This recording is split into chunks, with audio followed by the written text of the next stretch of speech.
120 तारीखें, 40 बार आना, आसानी से टिकट हो जाते हैं, आसानी से फ्लाइट हो जाती है, आसानी से छुट्टी मिल जाती है, आसानी से समय बीत जाता है। सो किसके लिए? पत्नी के लिए, बच्चे के लिए, पत्नी के लिए, बच्चे के लिए, पत्नी के लिए, बच्चों के लिए केस। सच में परेशान महिलाएं पीछे रह जाती हैं और नकली धोखा देके झूठ बोलने वाली, फरेब करने वाली, चरित्रहीनता करने वाली महिलाएं आगे आ जाती हैं।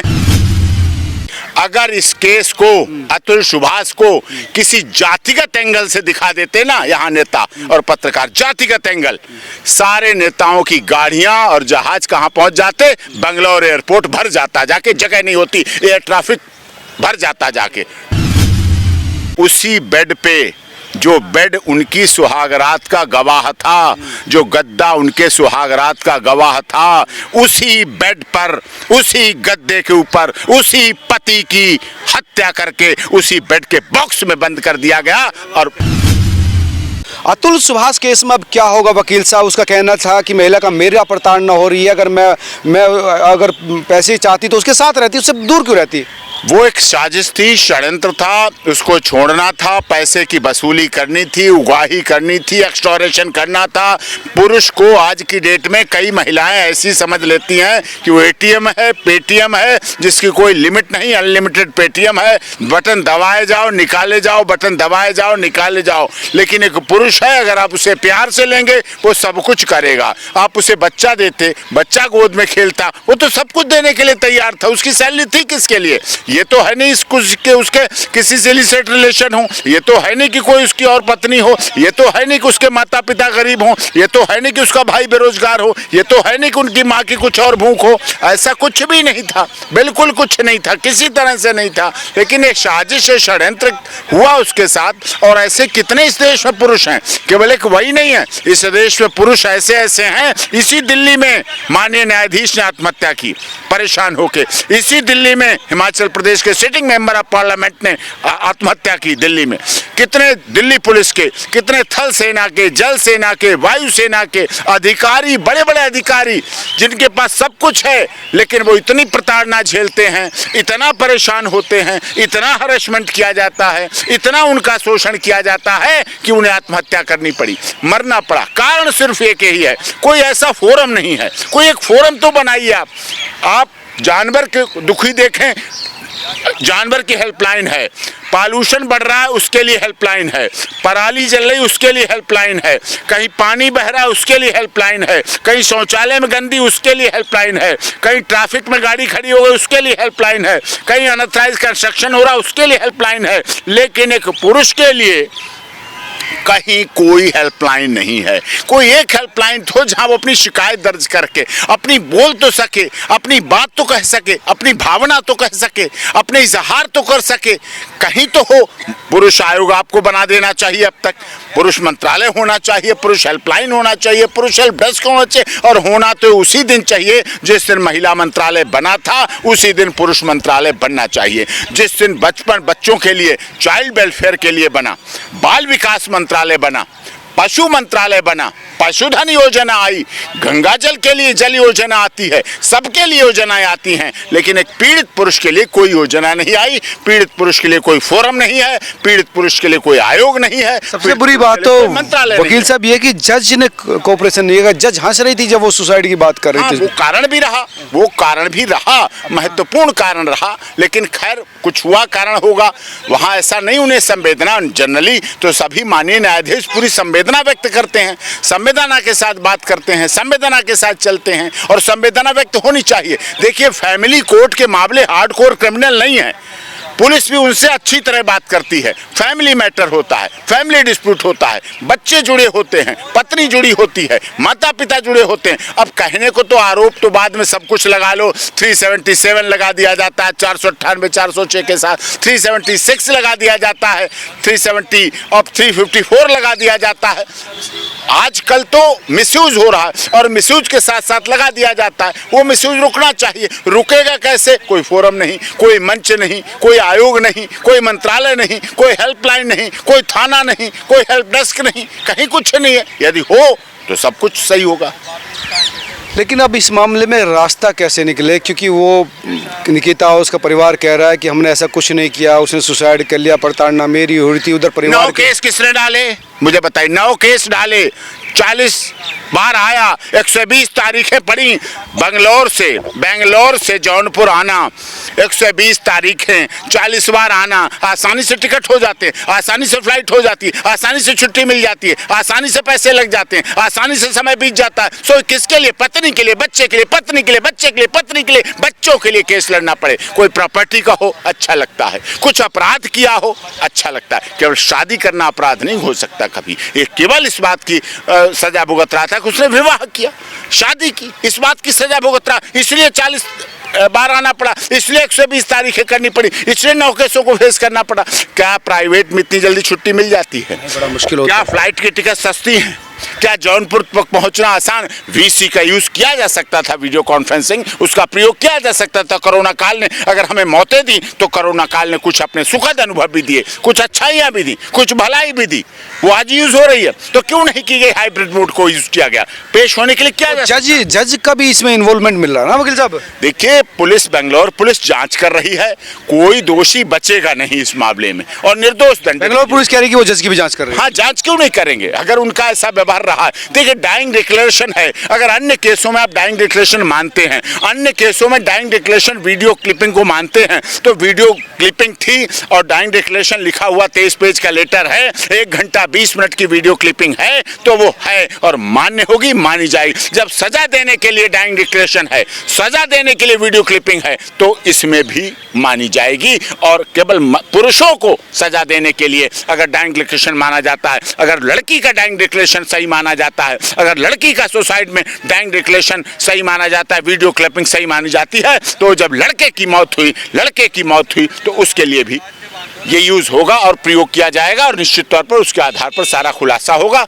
माननीय न्यायाधीश ने जो किया वो दिख रहा है गलत था, उनका व्यवहार, जैसे उन्हें सिंपैथी रखनी चाहिए, काउंसलिंग करनी चाहिए। इतनी हमारी सरकार, न्याय विभाग, राज्य सरकारें, फैमिली कोर्ट इतनी काउंसलिंग के लिए पैसे खर्च कर रहे हैं, इतना इंफ्रास्ट्रक्चर बनाया गया भारत सरकार ने, इतना फैमिली कोर्ट का सेटअप बनाया गया, इतना सुंदर बनाया गया, इतना स्वच्छ बनाया गया। क्या क्या केस हो सकता है? क्या एक व्यक्ति की मौत, एक IIT इंजीनियर की मौत, एक आर्टिफिशियल इंटेलिजेंसी के एक्सपर्ट की मौत, एक हमने प्रतिभा को खोया है केवल इसलिए कि कोई सुन नहीं पाया। नरेंद्रगिरी लेटे हनुमान जी, कल मैं इलाहाबाद था, लेटे हनुमान जी नरेंद्रगिरी, निकला वहां से, देखा वहां कुंभ की, लेकिन आज नरेंद्रगिरी जी वहां नहीं है। क्यों नहीं है?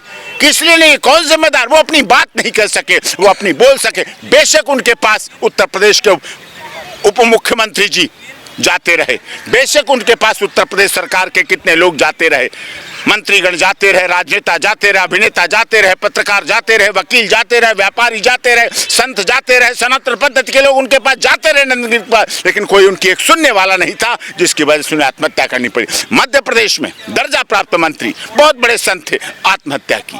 क्यों की? उनके पास तो सब कुछ था। क्यों व्यक्ति करता है? एक पढ़ा लिखा व्यक्ति, एक अमीर व्यक्ति जो अच्छा कमा रहा है। पहले कहा जाता है कि पुरुष की मौत होती है अर्थव्यवस्था, आर्थिक तंगी की वजह से उसने आत्महत्या कर ली। क्या अतुल सुभाष ने आर्थिक तंगी की वजह से आत्महत्या की? नहीं। कम शिक्षा की वजह से आत्महत्या कर ली। क्या अतुल सुभाष के पास जब 1 घंटा 20 मिनट का लाइव लगा के कर रहा है और लिख रहा है लेटर, तो वो आत्महत्या कर ली? इसका मतलब कहीं ना कहीं बहुत परेशान है इस देश में, पुरुष परेशान है।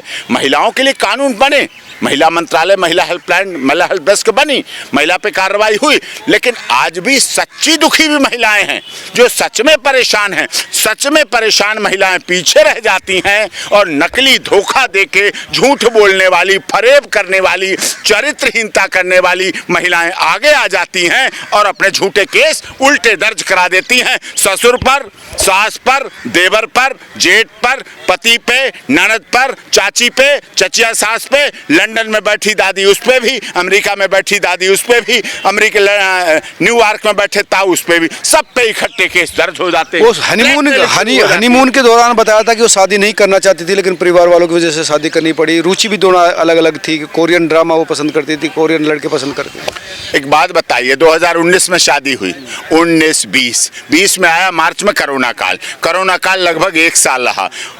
वर्क फ्रॉम होम हुआ, सब घर पे रहे, रुचि बनी अच्छी तरह, 4 साल का बच्चा हो गया, 9 महीने की प्रेगनेंसी हुई, उसके बाद डिलीवरी हुई, डिलीवरी के बाद बच्चे ने किलकारी करना शुरू की, खेलना शुरू किया, अभी रुचि नहीं बन पाई, अभी एडजस्टमेंट नहीं हो पाया, अभी मिलाप नहीं हो पाया, अभी मेल नहीं हो पाया, अभी विचार नहीं हो पाए। एक साल में 365 दिन होते हैं, 365 रातें एक साल में, फिर 19 से अब तक की जोड़ लीजिए, क्या बात करते हो। रुचि नहीं हुई तो किसी को मार दोगे, डाइवोर्स डाल देती हैं आप, रुचि नहीं थी तो डाइवोर्स डालो, तलाक लो, छुट्टी करो, अपनी रुचि खत्म करो, है ना हमारे पास साधन। डाइवोर्स का तो केस चल ही रहा था ना। अरे तो 9 केसों में डाइवोर्स पड़ता है, डाइवोर्स तो एक केस पड़ता है, डाइवोर्स हो जाता है, फिर मेंटेनेंस, फिर 125, फिर डीबी एक्ट, फिर 498, 406, फिर पिता की मौत, इतने सब की जरूरत क्या थी। इतने सब का जरूरत इसीलिए थी, हरेसमेंट करने के लिए, परेशान करने के लिए, शारीरिक मानसिक आर्थिक शोषण करने के लिए, पूरी तरह से बर्बाद करने के लिए, और बर्बाद हो गया।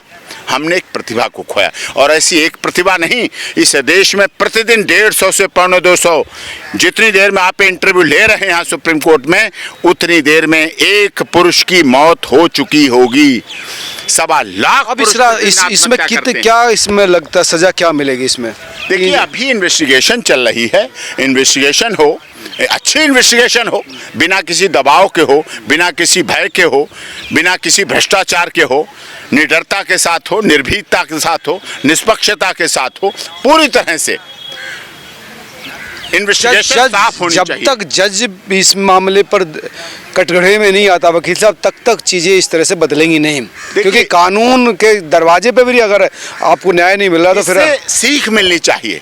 वो तो अतुल सुभाष चला गया, केस रजिस्टर्ड हो गया, 4 लोगों के खिलाफ मुकदमा हो गया, गिरफ्तारी हो गई, कोर्ट प्रोसीजर चल रहा है, इन्वेस्टिगेशन चल रही है, सब कुछ हो रहा है, माननीय न्यायाधीश से भी पूछताछ हो रही है, लेकिन इस देश के न्यायाधीशों को, इस देश के वकीलों को, इस देश की महिलाओं को, इस देश के पुरुषों को, पतियों को, सबको एक सीख मिलनी चाहिए। ये एक सीख है, जो मर गया उसके लिए नहीं रो रहे, मौत घर देख चुकी है आपके यहाँ, मौत पहुंच चुकी है आपके युवाओं में, मौत तांडव कर रही है आपके युवाओं में, शादियों से लोग डरने लगे हैं, भागने लगे हैं, और इसका परिणाम क्या होगा? एक बायोलॉजिकल जो शरीर की जरूरत है वो पूरी होगी लिव इन से, लिव इन रिलेशन के केस बढ़ेंगे, और लिव इन रिलेशन में भी मौत होगी प्रॉपर्टी के लिए, पैसों के लिए, पेंशन के लिए, धन के लिए, लीगल हेरस बन के उसकी नौकरी पाने के लिए लिव इन रिलेशन के बाद ये भीड़ आएगी। तो भाई वो तो समाज तो चलाना पड़ेगा ना, शादी करनी पड़ेगी या लिव इन में रहे तो बच्चे तो चाहिए ना समाज के लिए। आया था इसी सुप्रीम कोर्ट में केस, आपने किया था सेम सेक्स मैरिज, आया था ना सेम सेक्स मैरिज के लिए, नहीं होना चाहिए उसके, हुआ ना, हम लोगों ने लड़ाई लड़ी, हमारी जीत हुई, हम जीते, लेकिन लोग तो इस देश में सेम सेक्स मैरिज को भी जब चाहते हैं तो फिर ये तो बहुत आसान है, लिव इन रिलेशन ये तो चल चुका है हमारे देश में, लेकिन उस पर भी शुरू होगी। मरना तो पुरुष को ही है, ये तो आप मान लो। नहीं, महिला भी मर रही है, ऐसी बात थोड़ी बड़ी संख्या में महिला, संख्या वो बदल गई है, अब आंकड़े उल्टे हो गए हैं, अब आंकड़े उल्टे हो गए हैं, अब आपको केस मिलेंगे उसी बेड पे जो बेड उनकी सुहागरात का गवाह था, जो गद्दा उनके सुहागरात का गवाह था, उसी बेड पर, उसी गद्दे के ऊपर, उसी पति की हत्या करके उसी बेड के बॉक्स में बंद कर दिया गया, और बाहर चली गई अपने जीजा के साथ, अपने दोस्त के साथ। 10 दिन बाद वो कमरे में से जब बदबू और पानी निकला तब वर्कआउट हुआ केस। क्या बात करते हो आप? ये हो रहा है, जमाना बदल चुका है। इसी दिल्ली में देश के बड़े नेता, देश के केंद्रीय उद्योग मंत्री, उत्तर प्रदेश के माननीय मुख्यमंत्री, उत्तराखंड के नेता, देश के प्रदेश के महामहिम गवर्नर साहब, जिनके दत्तक पुत्र की मौत हुई थी, आपको पता है तकिया दबा के मार दिया गया था, सांस नहीं लेने दी गई थी। केवल 1 करोड़ की एफडीआर थी, 1 करोड़ की एफडीआर के लिए मौतें हुई हैं। इस देश में गवाह हैं, सबूत हैं इस बात के। अब समय बदल गया है जो पहले का था। अब महिला आयोग, महिला मंत्रालय, महिला हेल्पलाइन का पूरा दुरुपयोग तेजी से बढ़ चुका है, इसीलिए पुरुष आयोग बनेगा तभी सुधार आएगा। महिलाओं को कितनी सजा होगी? मंत्रालय बनेगा तभी सुधार आएगा, पुरुष हेल्पलाइन बनेगी। देखिए मैं बड़ी साफ बात कहता हूँ, अगर इस केस को अतुल सुभाष को किसी जातिगत एंगल से दिखा देते ना यहाँ नेता और पत्रकार, जातिगत एंगल, सारे नेताओं की गाड़ियां और जहाज कहाँ पहुंच जाते? बंगलौर एयरपोर्ट भर जाता, जाके जगह नहीं होती, एयर ट्रैफिक भर जाता, जाके जाम हो जाता है ट्रैफिक। अगर वो किसी जाति का हो जाता, अगर वो किसी धर्म का हो जाता, संसद नहीं चल रही होती साहब, संसद नहीं चल रही होती। अगर किसी भी धर्म का होता तो एक दूसरे धर्म वाले पहुंच जाते लेके लाठी डंडा, अरे मेरे धर्म के मार दिया। लेकिन एक असहाय पुरुष मरा है, एक इंसान मरा है, एक मानवता मरी है, एक मानव धर्म मरा है, उसके लिए ये संसद चल रही है। लेकिन नेता मौन हैं, पार्टियां चुप हैं,